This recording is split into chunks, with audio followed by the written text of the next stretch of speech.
Lunar Flash, Midlife in Aura Cove, Book 3. Written by Blair Bryan. Narrated by C.J. Locks. 1. Zoya paced at the Castanova compound on the edge of the sea, right up until the last second, rage seething from every pore in her body. She raked a brush through her long, white hair, roughly scraping the bristles of it into her scalp, just short of drawing blood. Cursing under her breath, she gathered her hair, sweeping the brush upward in rhythmic strokes until all of it was gathered on top of her head into a high ponytail. In the pit of her stomach, a knot twisted. She'd come home empty-handed, and she knew Lilith would not react to this turn of events favorably. But most of all, she'd failed to free Sally's soul, and the defeat ate at her. When you're always a winner, you forget what it feels like to lose. At her feet, Terrence, her chocolate Labrador retriever, barked once. She'd promoted him to the head of the pack when she'd freed Magnum from his dog body after years of servitude. It was a jarring sound that snapped her out of her self-destructive spiral. "What is it?" she snarled at him. He lowered his head and focused on a spot on the ground, delivering the update she forgot she'd requested.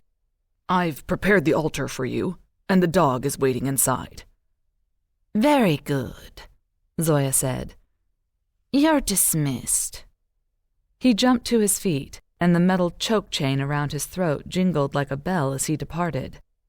Not able to delay the meeting any longer, she exhaled and opened the door to her meditation chamber. Inside, Rocco yipped and snarled at her when she entered. Seeing the mafioso reduced to a teacup Yorkshire Terrier briefly slid a smug smile across her lips. It never got old. Reducing a man drunk on his own power into a helpless creature trained to serve her every whim. Rocco growled and barked again, and she rolled her eyes. This one would never learn his lesson.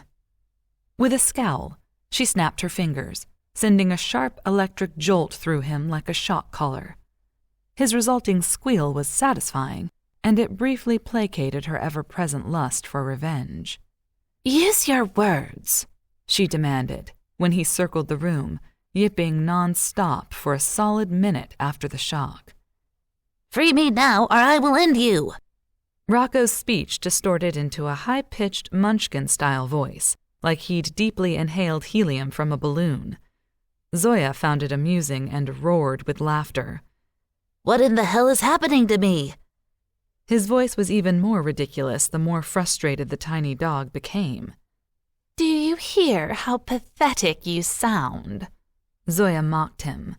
"With that intonation, your intimidation techniques have lost their usual fervor, darling. I can't take you seriously at all when you sound like a chipmunk." Rocco growled, and then emitted 2 high-pitched whines. "I suggest you calm down, because we've got a deal to make with the devil." Zoya appraised the tiny Yorkie, hoping Lilith would accept this paltry sacrifice. "Or should I say, she-devil," she mused. "As much fun as we have had together, and it has been a raucous good time. You're a necessary sacrifice I'll need to make to get back in Lilith's good graces." "Lilith?" Rocco's head cocked, like she'd asked him if he wanted to go for a ride. "Oh, she's a hot one. You'll see." Zoya struck a match on Slate and watched the flame light up the room's darkness. One by one, she lit the bank of black candles and sticks of incense in the black obsidian dish. She waved the smoke toward her body and hummed one long note, circling her hands in front of her torso as she kneeled in front of the altar. Zoya chanted, and the tines of a tuning fork created a sound wave that rippled through the air. "What the hell is that noise?" Rocco cried, and raced to Zoya's thigh, where he lay down next to her and covered his ears with his paws while his body trembled. A burst of warm light illuminated Zoya's face, and she chanted louder as the flames grew and transformed into a wall of light.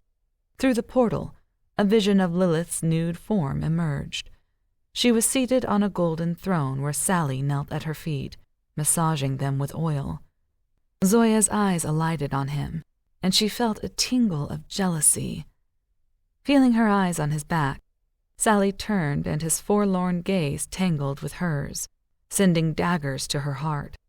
Her personal failure to set his soul free made it difficult to maintain eye contact. "What is this?" Lilith spat with contempt. "You were to bring me a child, not a worthless dog."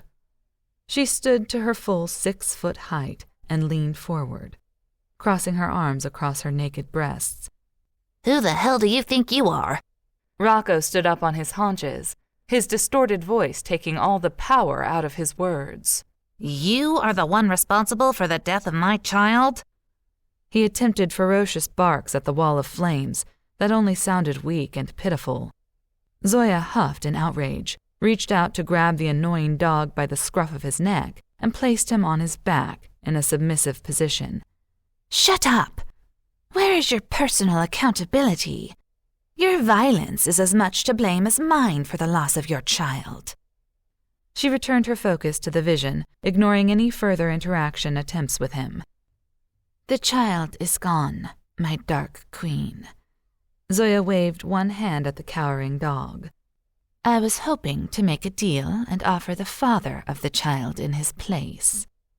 Lilith leaned further out of the portal, and with one fiery hand, grabbed the tiny dog by the scruff of his neck, inspecting him with a scowl. After a brief hesitation, she decided to accept the offering and attempted to pull him through. But as she did, he struck an invisible barrier and fell back to the floor with a pained yelp. Undeterred, she reached through the portal again and again, but each attempt was a failure. "All dogs go to heaven," Lilith explained. "I guess we've proven the old adage true." There's a simple solution to this problem, mistress, Zoya offered. I will return him to his human form. Rocco tried to scamper away, but Lilith's hand came through the portal and clasped his neck. Zoya reached out one palm and concentrated all her energy on him. The wall of flames leaped from Lilith's hand, passed through the dog who howled on contact, and then over to Zoya's wrist. The searing pain and scent of burning flesh and singed hair infiltrated her nostrils. Acrid smoke made Zoya's eyes water, and sparks flew from her hand. In one surge of strength, Rocco burst into flames. Then he crossed over completely, sprawling out naked on the granite rocks next to Sally, who was still seated at the foot of Lilith's throne. Rocco stood up. Roaring and enraged, he charged at Lilith, clawing at her with his fingers. An amused expression slid across Lilith's features as he ricocheted off her body and fell to the ground with a loud grunt. When he mustered enough energy to stand, Lilith fastened a thick metal collar around his muscular neck, causing his rigid veins to bulge with fury. In an instant, he dropped to his knees in front of her. "I'm sorry, my queen, if I have not pleased you." The words came out of his mouth against his will. Confused by the apology he'd just made, he shook his head to clear it. Rocco yanked at the collar in desperation as his eyes darted around the cave of the hellish rocky landscape he was now imprisoned in, searching for an exit. "Shut up," Lilith chastised him. "From now on, you will only speak when you have been spoken to." A blue vein in his neck bulged, and anger colored every feature of his face.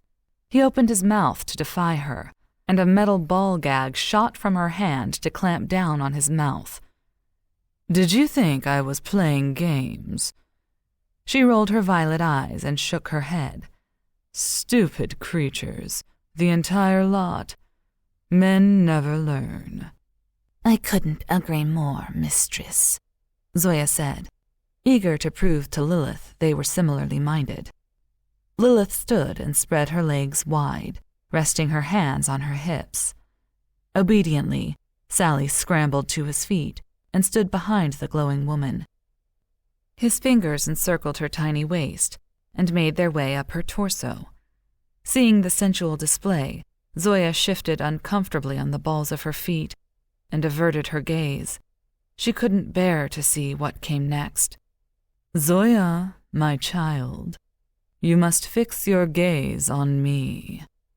Lilith grinned like a lioness on the hunt and tipped her head down as black horns emerged from the top of her head. Salvatore's shaking fingers dexterously wandered up to her breasts, and he cupped one in each hand. He closed his eyes, and Zoya saw tears break free from the corners of them and cascade down his face. Lilith moaned in delight as the tips of her peach-colored nipples hardened with arousal. This is your penance, to watch in bitter agony as the green monster of jealousy takes root in your soul. Zoya rankled and bit back her usual harsh retort. Sally is a very skilled lover, but you already know this. Lilith closed her eyes as her pleasure intensified, and Zoya felt it like a sucker punch. Zoya watched in horror, her heart breaking as Sally's fingers walked down Lilith's hip and tangled into her mound. She bit her lip to prevent a wounded cry from escaping. She would not show weakness. Breathing in through her flared nostrils and out her mouth, tears blurred her vision until she couldn't see it at all. Lilith's breaths came faster, and she cried out as an orgasm crashed over her. Afterward, the Dark Queen was glowing, her skin dewy and resplendent. You have served me well, Salvatore.